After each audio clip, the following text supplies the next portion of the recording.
Hi everybody, welcome to, this is lesson 6, right? Okay, so lesson 6 of Invention Convention 2019. So this is our last lesson.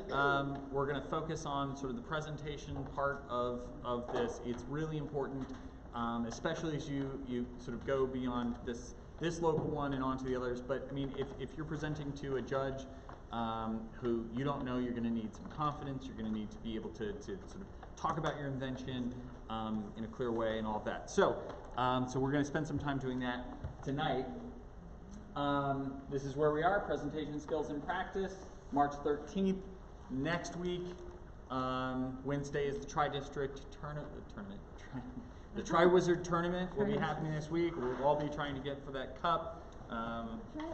Okay, so the Tri-District concert is happening next Wednesday. So then the following Wednesday we'll have the Invention Convention. We're actually still, do we know, Kathy, are we doing it in this room or are we doing it in there? Okay, cool. So we'll be in this room. We'll clear off certain surfaces and we'll have people all over the place. We have judges, almost all of them lined up and ready to go. Awesome. That's great. Thank you so much to Kathy for arranging the judges. It's not an easy task to line people up for these kinds of things, especially a lot of people don't have experience and so they don't have context for it. You kind of have to explain the whole thing. Thank you. Thank you very much. Okay, so last week, before we get started, last week we talked about judging. Does everyone still have your judging forms? No? Oh, right. Okay. The form, I'll make sure that you have an electronic copy that you can download. Make sure that it's posted. I posted the video from last week on the Google Classroom that we have, and I'll make sure that the judging forms are on there too. I might have extra forms as well right now, actually. Oh, perfect. Hold on. I'm going to make sure that Kai, who didn't have a chance to get one last week, gets one first. So we talked about the judging forms, right? Can you run those back? Run those back. Yes. Oh, thank you. Thank you. Okay. So the judging forms, we talked about these last week, and the beauty of these forms is that they tell you exactly how you're going to be judged. Really think about each one of these. You should be going through and having your siblings and your parents and grandparents and aunts, uncles, cousins, etc. Judge how you're doing with your invention and presenting to them again and again and again. Remember, harsh judging now is judging with love because it helps you to make your invention better. It's better to know now that you have something you have to work on, whether it's on originality or your process or any of the other dimensions that they judge on. So please remember, this is an important step to do before your first presentation. Secondly, last week we talked about the presentation boards. You do have to build your presentation board.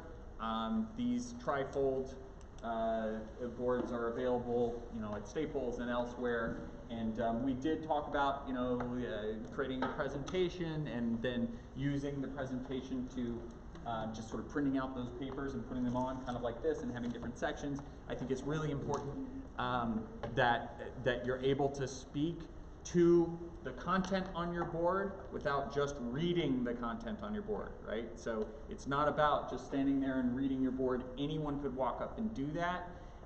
When you present, and that's what we're gonna be talking about tonight, it's about having things on your board that help you tell your story and sort of trigger the narrative or the story that you want to tell. Okay? Yes, Kai.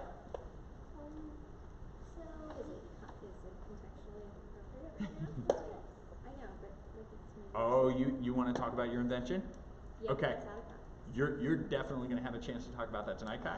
So hold that thought just a moment, and you'll have a chance to talk about your invention. In fact, everyone should be getting geared up because tonight we'll all have an opportunity to talk to the class about our inventions. Right, so usually we save the last 10 minutes just for general thoughts, for people to share their thoughts. Tonight it's going to be a little bit more time, and we're going to ask for a more focused presentation talking about your invention. So, as we said tonight, talking about marketing and communication. practice what you will say about your invention in the judging circle. That's the number 19 checkbox on your large to-do list. How are people doing if you look down that list? You feel like you've got check marks on most of? Most of, not your judging. Second page of your invention log, right? And if you look through your log, you've got a lot of content in there, I hope. That's how you show your process. That's the second dimension you're judged on. So it's a really important, it's a big part of how you're doing there. Okay. So tonight, anyone heard this before? All the world's a stage? Yeah? Good. Okay, it's Shakespeare. Rush. It's also Rush. That's right. That's awesome. So it's Shakespeare. He wasn't the first person to articulate this idea, but it's a very famous quote. And it's, you know, all the world's a stage, and all the men and women merely players. The idea that when you stand up to talk about your invention, you're telling a story. Okay? So the two things that we're going to focus on tonight are knowing your story, understanding your narrative, right? Understanding your story, and then playing your role with all of your heart. Okay? So that's what we're going to talk about. It's going to be quick. I think you'll probably spend 10 to 20 minutes focusing on these two things. You may want more space tonight to go and rehearse and work out your stories, so feel free to go grab space over there, grab space at the round table there, move around and work with your adult learning partners to figure these things out as a team. So first, your story. Okay. Great stories are told in 3 acts. You'll never guess the parts of great stories. Those 3 acts are a beginning, middle, and end. In the beginning, we meet our characters. As you tell your story, think about who your characters are. Think about who your users are. Think about where you came to be inspired about your idea and who it's for. Think about that. And don't just say, people who want to do this. Describe them. They wake up in the morning and they feel this way. They come downstairs and they, right? Really make them 3-dimensional. Make them into real characters that your judges will be able to identify with. Now, you don't have 30 minutes with each judge, so you got to do it quickly. But make them real, make them 3-dimensional. In the beginning, you set that up. In the middle, you're going to build your conflict. You're going to say, hold on a second, they face this great challenge when they try to do X, Y, or Z. That's your problem. And in the end, we have our resolution. But wait, there's a solution. Here's what we are building in order to help them with that problem. So introduce your characters and the scenario that they're in. Paint the environment. Make sure that people can feel what it's like to be in that environment. Uh-oh, they face a problem in that environment, and then we have a resolution. Okay? So we're going to start with that. In a second, we're going to get to playing your role with all your heart. But first, we're going to start with this. So spend some time, beginning, middle, and end. Piece of paper, write down. And this, you can do this on slide 19, or sort of section 19. Beginning, talk about your characters and your setting. Middle, talk about your problem, and then end. And if you need to spread out, because you want to tell this in a sort of artful way, so you want to come up with different ideas and brainstorm, you want to talk it out, practice by doing. So start by going through and trying each one of these things and telling your story, okay? So about 10 minutes working on this, maybe 15 minutes, depending on how people are doing. We'll check in and see. So, So I hope that people have a better handle on the way that you're going to tell your story. Sort of looking at page 18 in the book and answering those questions can help. We've talked about a lot of those topics before, but then sort of really thinking about it as a story that you're telling. So when we tell our stories, here we're going to talk about presenting to a group of people or presenting even to a single person.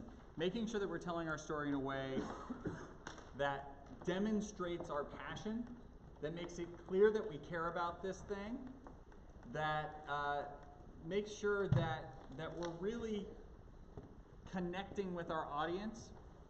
It has to do with really telling your whole story from your heart. And I'm going to give a little demonstration that's going to be probably a little embarrassing, but I don't care. And that's really the biggest thing to think of. So, in high school, I was in a play called Guys and Dolls. And you probably, most of the kids in the room probably haven't ever seen Guys and Dolls. Has any of the kids seen Guys and Dolls? No? Okay. What's Guys and Dolls? So Guys and Dolls is, it's a musical where these guys are trying to get a game that they probably shouldn't be playing set up, and that's the main conflict. And anyways, there's some great love story and some great songs and some very interesting characters. And I played the character of Nicely Nicely Johnson. Nicely Nicely starts off the play, has the first line in the play, comes out on stage and sings a song about a horse race, and that he's got the pick on who's going to win that horse race. And Nicely Nicely is not the main character, but he's got the best songs. He really does. So I didn't even know how good I had it having that role. And he comes out on stage and he says, I got the horse right here, the name is Paul Revere, and here's a guy who says if the weather's clear. And I sang it like that in rehearsals. And there was this thing that I was supposed to do, the blocking. We had this great choreographer. I was supposed to go out on stage, and when I got to this part, and the guy who says that the weather's clear can do, and I did it like that, half-hearted, right? Not all into it. And we went to this workshop at a local college, and they did these amazing tutorials for high school kids who were doing drama for the first time. And we were going through our songs, and the director, he came, stop. And I'm like, okay. He said, what role are you playing? Nicely, Johnson. Like, that is my favorite role in this. Oh, great. All right, I'm all set. You're ruining it. What? Hey, do you have choreography? Yeah, we have great choreography. Do you believe in the choreography? I'm like, what do you mean believe in the choreography? If you have moves, are you really going to do them? Are you really going to feel those moves? And he came up on stage and he said, show me the choreography. And he proceeded to do my thing. He had, way better than I did. So you got to feel those, do full out what you're going to do. Plan it, have the choreography, know what you're going to do, know what you're going to say, know how you're going to say it. Right? Don't just wing it with passion. Really know what you're going to say, but then really do it. Right? So it's come out on stage, and I got the horse right here, the name is Paul Revere, and here's a guy who says if the weather's clear, can do. Right? Go all out and do the whole thing. And that will start the play off with the right tone. You have to do the same thing. It's embarrassing, it's scary to put your whole heart into that presentation, but you have to do it. If you stand up and say, hi, I created an invention, you've already lost. Don't lose, because your heart's not in it. Put your heart into it and say, I made an invention because people were struggling with, and believe in that. So what we're going to do now is we're going to do our choreography. Okay? Again, this is intentional. You don't walk to this space just because you feel like walking that space. You think, how I'm going to grab people's attention and carry them from here to here. Think about the way that you're going to tell your story with your hands, with your voice, with the way that you're standing, tall and proud, projecting, singing to the back row of that audience. Okay? So right now, we'll go off into our areas. Do your choreography. Think about how you're going to use your body, how you're going to project your voice, and practice it. And in about 10 minutes, you only have 10 minutes to do this planning right now, we're going to come back and we're going to give everyone an opportunity to take us through how they're telling their stories. Okay? If you're afraid and you feel a little bit of butterflies right here, it's easy. You just walk out on stage and you take a very deep breath. And then you do it. Okay? All right, everybody? Yes. Go.